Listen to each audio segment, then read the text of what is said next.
Salam sejahtera buat seluruh warga bangsa. Kurang lebih 2 minggu terakhir ini, kita mungkin sedang heboh mendengarkan berita-berita tentang kerusuhan Mei 1998. Saya sendiri ketika mendengarkan pemberitaan-pemberitaan ini, terus terang akhirnya merasa penasaran apa sebetulnya yang menjadi pemicu kemudian berita ini muncul kembali dan menghangat. Lalu kemudian saya mendengarkan satu wawancara antara Menteri Kebudayaan Fadly John bersama dengan Uni Lubis. Dalam perbincangan itu memang mereka berbicara banyak hal, terutama terkait dengan tugas-tugas dan pekerjaan Fadly John sebagai Menteri Kebudayaan yang kemudian sedang bepergian ke luar negeri dan kemudian ada tugas-tugas di seluruh wilayah Indonesia, sampai kemudian kepada sejarah, bagaimana sejarah perjuangan, sejarah pergerakan, kemudian bicara sampai kepada sebuah sejarah perempuan. Nah, kemudian Uni Lubis waktu itu langsung masuk dalam satu pertanyaan ketika berbicara tentang sejarah perempuan. Lalu kemudian Uni Lubis bertanya bagaimana pendapat Fadly John sebagai Menteri Kebudayaan terkait dengan sejarah perempuan. Dalam pembicaraan itu, waktu itu Fadly John masih mengatakan dia setuju bahwa sejarah tentang perempuan itu harus ditulis, seperti itu. Lalu kemudian Uni Lubis langsung masuk kepada satu peristiwa yang kita kenal dengan peristiwa kerusuhan Mei 98. Lalu dia bertanya seperti ini, lalu bagaimana pendapat Bapak tentang kerusuhan Mei 98? Nah, dalam situasi inilah kemudian Fadly John itu seperti membantah, seperti meniadakan peristiwa kerusuhan Mei 98. Kami mendengar statement-statement yang dikeluarkan oleh Fadly John. Misalnya dia mengatakan, apakah peristiwa 98 itu betul dan terjadi? Nah, waktu kita mendengar itu, saya sendiri waktu mendengar itu terus terang agak tersentak. Karena apa? Karena ya walaupun mungkin kita tidak langsung sebagai orang yang terlibat dalam melakukan penyelidikan, investigasi dan seterusnya, tapi kan ketika peristiwa yang sangat bersejarah ini, sekaligus satu peristiwa yang sangat kelam ini, itu kan sudah dibentuk oleh pemerintah, tim untuk menginvestigasi dan untuk menyelidiki peristiwa itu benar atau tidak benar. Nah, tetapi kami betul-betul sekali lagi merasa statement dan ucapan dari seorang menteri ini yang bagi kami terus terang ini hanya seperti memancing atau memicu kebencian. Ya, karena dia masih berkata begini, betul nggak ada perkosaan massal itu? Kalau betul itu kata siapa? Proof-nya ada nggak gitu? Jadi kami merasa Fadly John ini dia berbicara dalam kapasitasnya sebagai seorang menteri. Tetapi kenapa statement-statement yang dia sampaikan ini itu seperti menimbulkan sebuah statement yang membuat rasa benci, membuat rasa amarah kita muncul gitu. Nah, akhirnya kami penasaran, kami coba mendengarkan beberapa pemberitaan di media lainnya. Misalnya kalau kami ikuti pemberitaan di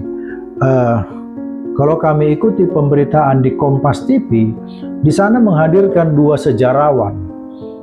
Antara lain itu Anhar Gonggong, kemudian Aspi Warman Adam, dan juga dari Komnas Perempuan.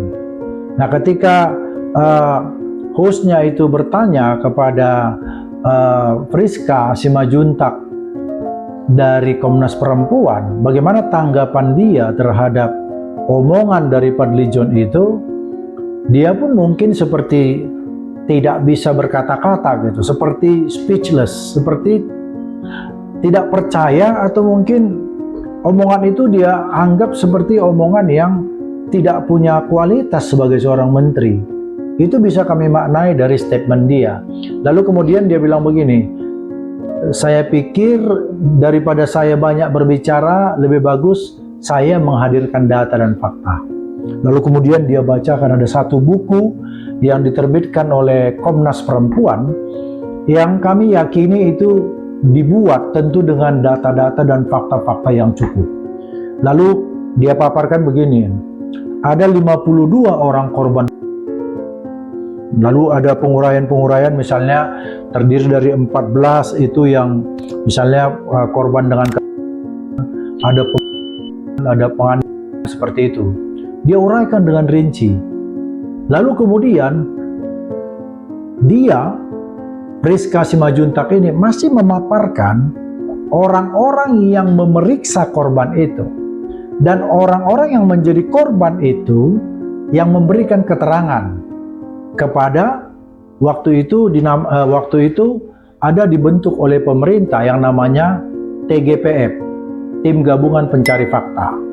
Nah, jadi sebetulnya dalam hal ini kita rasanya kalau masih meragukan apa yang sudah dikerjakan Tim Gabungan Pencari Fakta, saya merasa Fadly John membubarkan semua pekerjaan pemerintah. Sementara saat ini dia ada dalam pemerintahan. Itu yang membuat kami bingung, sebetulnya apa yang dimau oleh Fadly John. Kalau kami mendengar lagi wawancara yang dilakukan bocor alus politik terhadap salah satu TRK, tim relawan kemanusiaan yang dipimpin oleh Romo Sandiawan. Ibu ini bernama Iva Fatia Nadia. Dia menceritakan bagaimana dia ditelepon oleh Romo Sandiawan untuk pada tanggal 14 Mei 98 untuk turun ke Harko Glodok karena di sana ada kerusuhan, ada pemerkosaan. Dia menceritakan begitu rupa, dia lihat langsung orang-orang, ada 4 wanita keturunan Tionghoa yang lalu kemudian apakah Fadly John masih mau mempertanyakan itu? Lalu Romo Sandiawan sendiri sebagai ketua tim TRK. Lalu kemudian Romo Sandiawan ada dalam TGPF, Tim Gabungan Pencari Fakta. Lalu kemudian TGPF dibentuk oleh pemerintah berdasarkan Kepres. Di sana ada orang-orang yang punya kapabilitas dan kapasitas yang memadai dan mumpuni. Termasuk di dalamnya adalah Marjuki Darusman. Termasuk di dalamnya adalah Asmara Nababan. Orang-orang ini adalah orang-orang yang punya kredibilitas di bidang kemanusiaan dan juga di bidang penegakan hak-hak kemanusiaan. Mereka-mereka ini ada di sana. Nah, lalu sekarang kalau Fadly John menggugat keabsahan atau kebenaran peristiwa itu dengan mengatakan kita harus memberikan tone positif, kita jadi bingung. Apa yang dimau Fadly John dengan statement yang begitu mengaduk-aduk rasa emosi kita? Saya sempat berpikir, jangan-jangan statement Fadly John yang apakah mungkin ini merupakan titipan ataupun ini inisiatif dia sendiri, ini justru akan membuat kita semakin tidak saling menghargai, semakin tidak bisa toleransi, dan semakin tidak bisa merasakan nasib yang diderita oleh sesama warga bangsa. Saya pikir ini tindakan yang paling kejam dari seorang Fadly John. Dengan mengatakan seperti itu, saya mendengarkan wawancara yang ada di Berita 1. Bagaimana Christian Wibisono, dia mendapatkan telepon yang mengatakan bahwa di komplek rumah dia yang ada di Kapuk, itu terjadi kerusuhan, terjadi perkosaan. Bahkan sampai kita tahu Kristianto Wibisono sampai akhirnya dia lari ke luar negeri. Dan rasanya cukup banyak lah.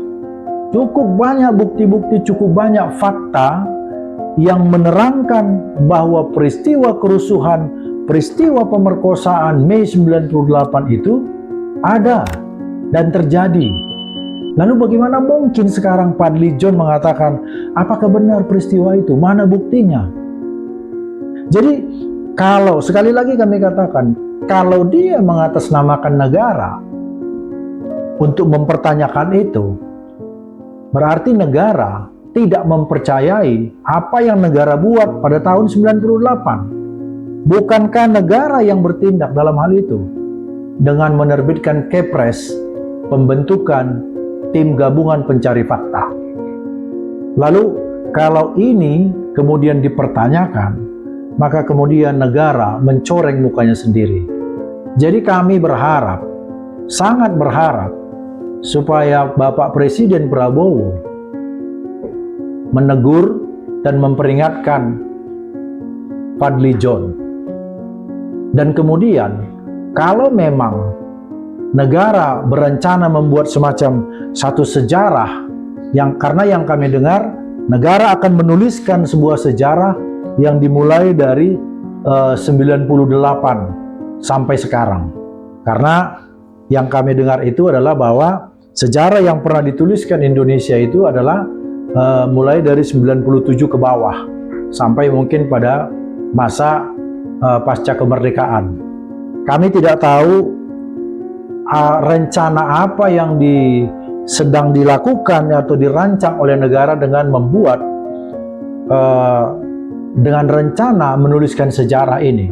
Tetapi kami mau sampaikan sebagai warga masyarakat, sebagai orang yang masih mendengar, bahkan kalau dikatakan masih melihat peristiwa-peristiwa itu, peristiwa-peristiwa kerusuhan itu, rasanya kok begitu kerdil negara ini menghilangkan, seperti mengignore, mengabaikan penderitaan sesama saudaranya sendiri yang dialami begitu menyedihkan.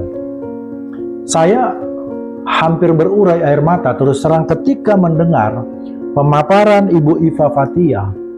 Bahkan dikatakan ada satu wanita Tionghoa yang waktu itu yang 4 orang yang mau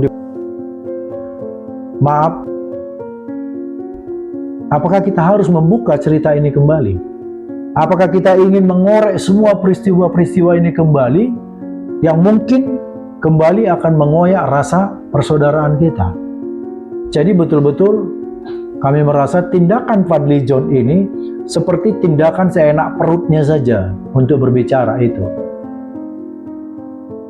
Kami tidak tahu harus berbicara apa lagi, tetapi kami sangat sedih ketika mendengar ada satu statement dari seorang menteri yang seperti itu. Kiranya Bapak Prabowo mungkin bisa mengevaluasi eksistensi Fadly John ini di kementerian. Semoga masyarakat yang punya rasa toleransi, yang punya rasa persaudaraan bersama, tidak lagi mengucapkan kata-kata seperti yang diucapkan Fadly John. Terima kasih.